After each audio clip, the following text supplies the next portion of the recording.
這麼緊張何安文，看來這個未婚妻在你這分量不輕啊。我需要一個大方得体、出身名校的妻子。至于你，放浪形骸，自私世俗，见钱眼開。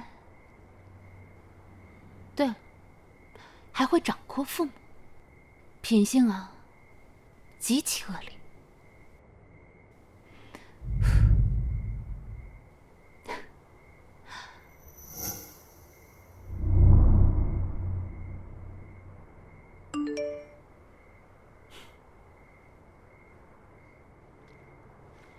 別自戀了，屈先生。既然前後兩期，你和誰結婚跟我沒有關係。今晚我有約，沒空奉陪，你請自便。這麼快就找到下家了？是啊，上次那個弟弟，富二代，又帥，又高，又壯，比你年輕啊，至少10歲。